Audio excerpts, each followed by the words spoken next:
Hi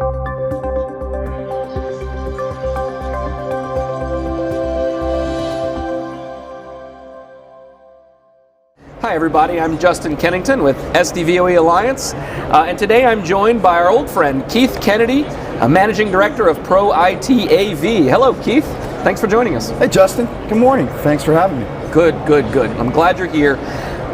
How has it been? We're at ISE 2022 right now. It's our first big trade show in over 2 years. What does that feel like for you? It's fantastic. You know, this morning I was having breakfast, reflecting a bit on the last couple of days, getting ready for today, and I have to say that, you know, first of all, Barcelona is fantastic. It's beautiful, isn't it? Yeah, the city's alive. Still learning how to navigate it, but you know, we'll get used to it. We're going to be here for a decade or so. You can't navigate it. There are no taxis anywhere. Yeah, I know. But we'll figure it all out. But I have to say that the Fira Gran Via is a fantastic venue. It's extremely easy to navigate, and you can get from one side to the other for meetings in 10 minutes. Not I'll say it. I enjoyed Amsterdam a lot. I was worried leaving Amsterdam, a place that we knew and understood. Yeah. But to be in a convention center that feels like it was all designed at one time to be a giant convention center instead of cobbled together over 50 years. I know. It's a real breath of fresh air, isn't it? It absolutely is. And you know, it's so funny as you go in the old place, as you go from one place to the other, it's like you can see that it was completely different time, different eras, different contractors, different suppliers. Yeah, maybe we could fit a building in here and then skywalk over to it. That'll building, work. We don't need a building. Hall 15 is going to be a tent. And it'll all be good. We don't need lighting or heat or anything like that in Amsterdam in February. No. But you know, this is proof that our industry is thriving. That in-person events, no matter what your opinion of them is, they're important, and people are here to talk and to catch up and to build relationships, and most of all to do business. The opportunity for business is tremendous, and we're all excited, and every day has been filled with meetings. You know, even the day before I showed up Sunday, played tourists. I was going to do that again Monday, and I came here Monday morning to drop off some stuff here, which I'll talk about in a moment, and a couple of other places, and then I was going to go off and see a couple of other things. I didn't leave here till 6:30 Monday night because I just kept running into old friends and making, you know, new relationships and having great conversations.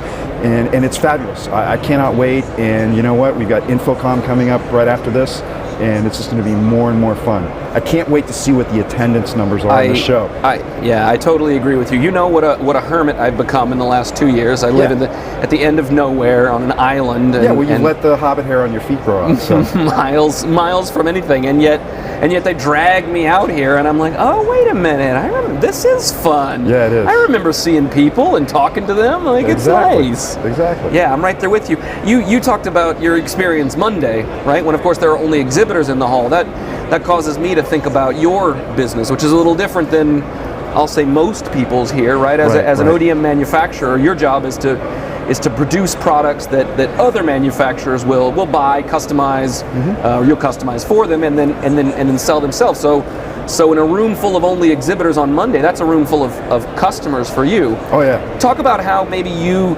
see and experience the show a little differently than a frontline manufacturer, if I can call it that, or than just the system integrators and designers that are here attending.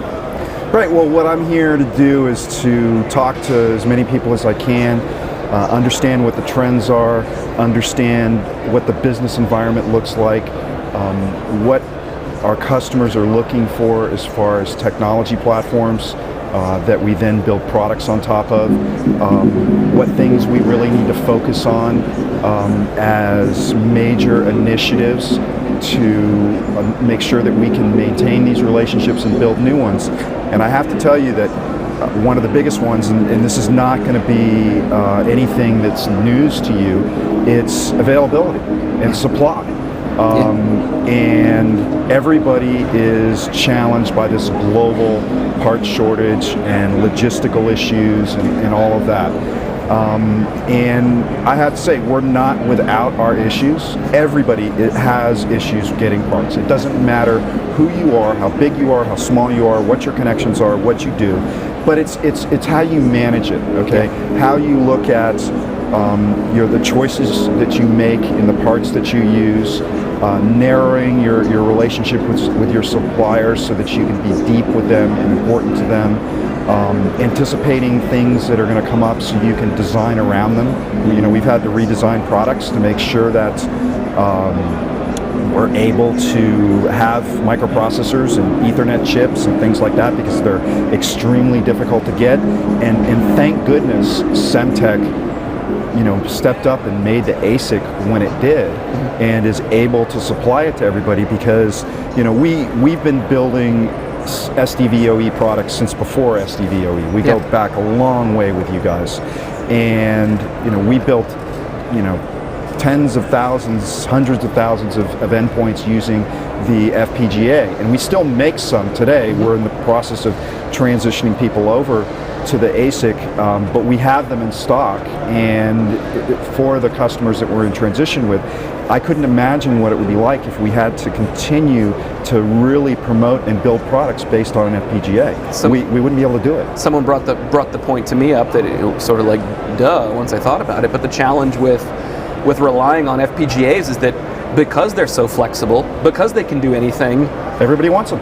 Well, everybody, and that doesn't just mean Pro AV, that means everybody in electronics, right? You hear about Ford and GM not able to buy parts. Guess what? They're in line in front of you for those FPGAs. Yeah, and I think their volume is a little bit higher than our entire industry. They've got some clout. Yeah, exactly. Yeah, so it's nice to have this ASIC that, well, I'm sorry, all it can do is SDVoE, that's it. So there's nobody else trying to buy it except people who need to do AV over IP in a high-end way. Yeah. So yeah, that's the timing has been good. Now that ASIC's been out for 2 years now.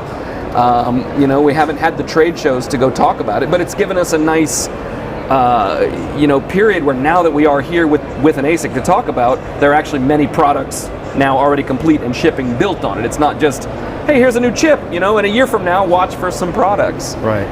Maybe you brought something. I'm going to bet those are ASIC based. Oh yeah, absolutely. I mean, don't forget to plug the book. We will. I'll bring them up in a moment. But we started early on with you guys with the ASIC, and we have many different products based on all three of the variants. So we're fully supporting it in all the different forms that we can use it in, the different ways to design it, and we're constantly evolving as we talk to customers. Sure. So since we support so many different people and what they need, and we have experience doing this with other products and technologies, we showed this at Infocom last year as mechanical prototypes, but here they are working and ready to ship. These are the world's first. Okay, and I know one of our other members likes to talk about first. Well, I'm gonna first up them. Okay. These are the world's first full AVP 2000 endpoints, transmitter and receiver. Okay, that have full feature sets. You can do HID. You can add the Icron ASIC if you want to. Okay. If you can get a hold of the Dante chips, you can add Dante to the encoder to put the audio on the network, all the control ports, everything you need, PoE.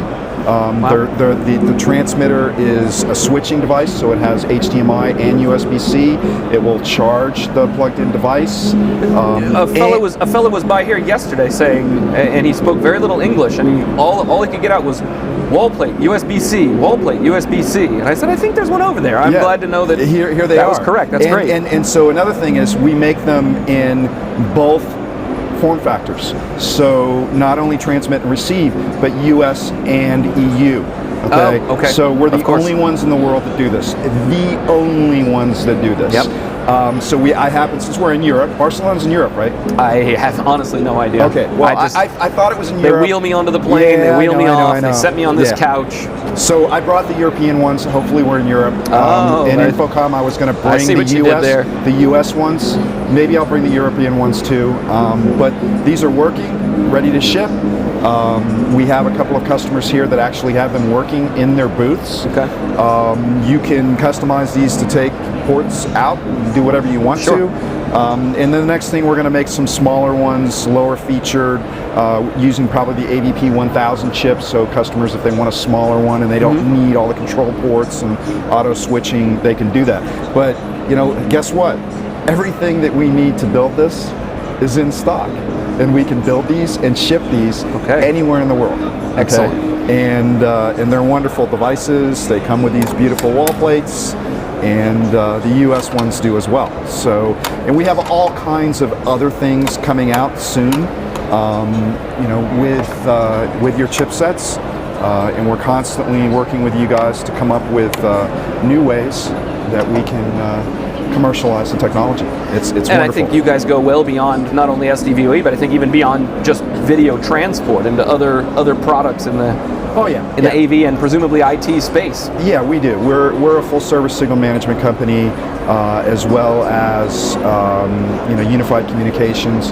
So we're involved in all signal management, HDMI, DisplayPort, even some legacy analog stuff.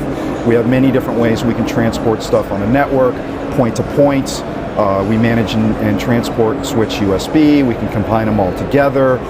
We also make cameras, speaker phones, video bars. Wow. And because we do all that, we develop it all in-house, we can also incorporate a lot of the signal management know-how into what we do with cameras, speaker phones, and video bars that none of the traditional companies that are in this space can do. Right. So it's a wonderful time. There's a lot of things going on, and I'm happy to be here. How can anyone watching this who's interested, a manufacturer, get in touch with you? You can reach me on LinkedIn, on Twitter, or Facebook. Shoot me an email at Keith at ProITAV.us. Okay. And I'm everywhere. All right. Is there anything else we should touch on? I think we covered a lot of ground here. No, just want to know what brand of powder you use to cut down the shine on your forehead today. I don't know. They just wheel me off the airplane, they sit me on this couch, and someone rubs my head. Gotcha, because we've got to deal with that here. We're going to blind some people. It's true. Yeah, so thanks, Justin. Thanks for joining us, Keith, and thank you for watching. Thank you.